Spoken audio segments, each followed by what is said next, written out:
Welcome back. There is another major player in Somalia these days, aside from the transitional government and the Islamists. It is, of course, the African Union. Unfortunately, the story of the AU in Somalia has been one of understaffing and ineffectiveness ever since it was created more than 2 years ago. There should be 8,000 African Union peacekeepers in Somalia from all over the continent. Instead, there are only around 3,600, mostly from Uganda and Burundi. Even the term peacekeepers is something up for debate. Many argue there's really no peace to keep in the first place, and that AU troops can only be effective when the political situation is stabilised. And it's only gotten worse for the beleaguered force. Just this weekend, AU troops were accused of indiscriminately shelling a Mogadishu neighbourhood after an attempted suicide bomb attack on their base. At least 22 people were killed by that bomb and the ensuing fight. The AU denies it was responsible for any civilian deaths. Still with us, our guest in London is Sally Healy, and in St Paul, Minnesota is Ahmed Samatar. And joining us for this half of the show from London is Mohammed Guru. He is the chair of the Somali Concern Group, an organisation seeking social and political change in Somalia. Mohammed, thanks for joining us. I'll come to you first. Let's talk about the African Union. By my calculations, it is at 45% strength. What is holding it back from being fully staffed, fully functioning, and perhaps being fully effective? Well, thanks for having me first. First, we need to understand one thing. The role of the AMISOM is not clear here. Are they really peacekeepers or are they really peacemakers? That role hasn't been clear to the Somali people and to the world at large. Secondly, is this really an AU project, or was it a George Bush project, which was part of the war on terror, which was also coupled with the invasion of Ethiopia? So the role of the AMISOM contingency in Somalia is really not clear. I mean, I do collect that they said it was they were there to protect the transitional federal government. They were never said to be peacekeepers or peacemakers. So what is their role? The TFG have failed to convince the Somali people that it was legitimacy. It had legitimacy from them. It almost collapsed. Now it is saved by the ARS, which has agreed to join them and trying to forge some sort of national government, which has its challenges in the future. So the role of the AMISOM contingency is not clear. Whether you make them 10,000 or 2,000. Okay, it doesn't matter the number. It is the mission. What is their mission? Well, that's what I was going to ask you. What do you think their mission actually should be? You've raised some very good points. What do you actually think it should be under the current conditions? Well, I think in the current condition, AU mission should not be in Somalia because, as you said, only on Friday they have deliberately bombarded the city. They have deliberately, sprayed bullets on a passing by bus, killing 14 people. They are committing crimes against humanity. These are the same people they said would protect from others. So their role is not clear at the moment. They should not be there. The alternative is to have a serious Somali dialogue, which breaks the deadlock and brings all the opposition on board after the Djibouti conference. If that is achieved, then I think there is no need to deploy AMISOM or any international forces in Somalia. Okay, so Mohammed Guru says that the AU shouldn't even be there. Let's get some reaction from our other guest, Sally Healy, first to you. If the AU wasn't there, would Somalia be in an even worse state? I don't think it would, but I think that I agree very much with Mohammed Guru about the problem being their mandate. The AMISOM force was sent in to support the TFG, which really has failed, as he said, and we're now in a new situation.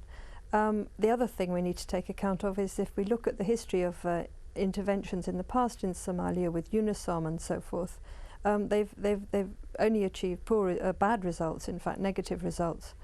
But all that being said, I think that if coming out of the Djibouti agreement, some sort of new role was envisaged for AMISOM that was part of that negotiation in Djibouti, then it would be wrong to close the door on reinventing AMISOM and giving it a new purpose and a new role. But I think on its present mandate, it's very difficult to justify its presence.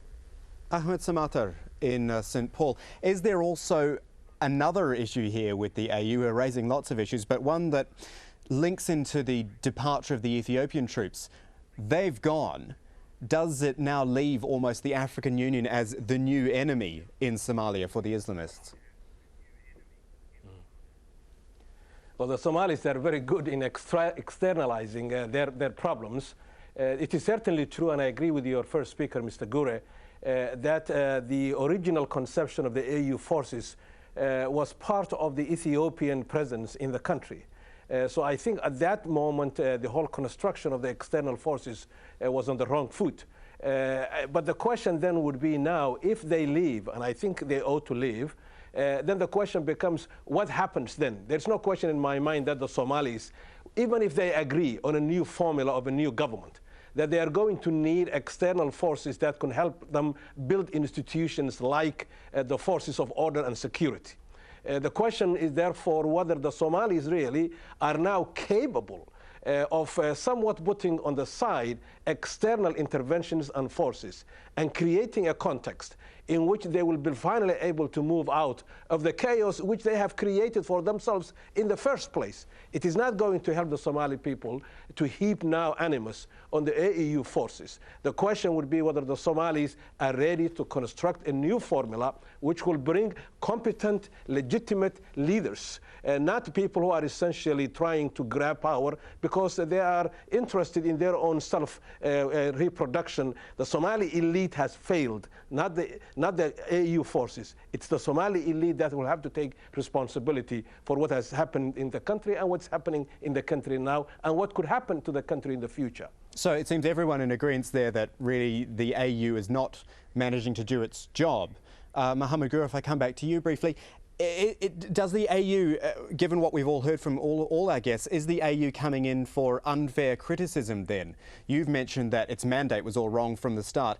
The AU seems to be criticised so much for not doing much. Is that actually fair in the end? Well, basically, we're saying AMISOM contingency is an AU contingency, but actually it is the responsibility lies with the countries who provided the forces in Somalia, Burundi and Uganda, and they seem to be operating independent from AU. AU has no resources. AU has no armies to deploy. AU has no political will to do anything in Somalia. But AU relies heavily on what the United Nations and EU and the United States want to do. If they are provided with the resources and funding and also the plan to do the things, then they probably are able, to shore up their, military presence in Somalia. Otherwise, there is nothing they can do. I think we should concentrate more on reconciling the Somali people, and as my compatriot Ahmed Samatar said, it is the Somalis who must take this responsibility to bring their country back, not AMISOM, not the international community. Of course, we need their support, but not Somalia at the moment. It does not need more bloodshed, more guns. It needs more healing and also winning the hearts and minds of the people who may support the current process in Djibouti if that has to produce some fruits. One more point I want to raise in this program, and it's one which Sally Healy actually brought up in the first half, so I'll go back to her just now, and that is the humanitarian issue. So many people died, so many people displaced.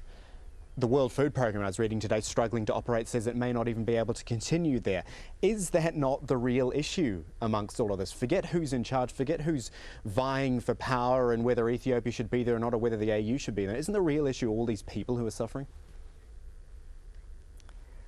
Well, I regard that as the most urgent question at the moment.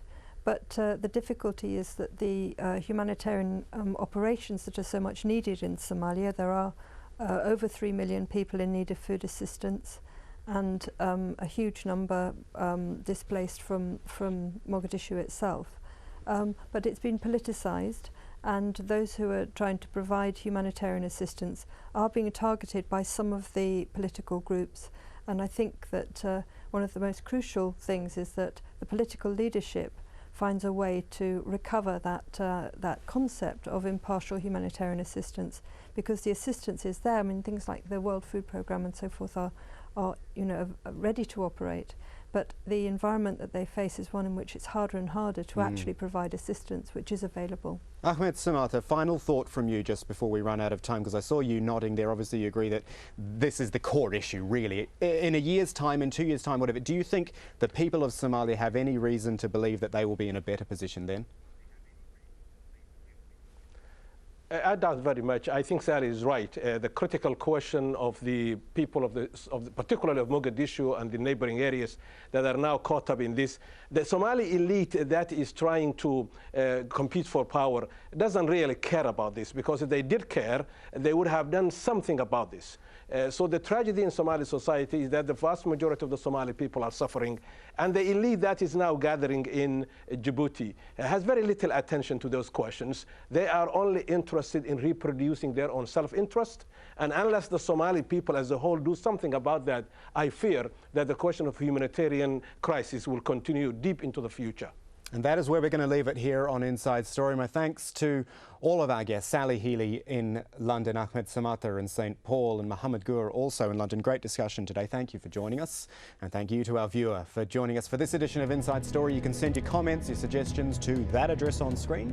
It is insidestory@aljazeera.net. From the whole team, goodbye for now.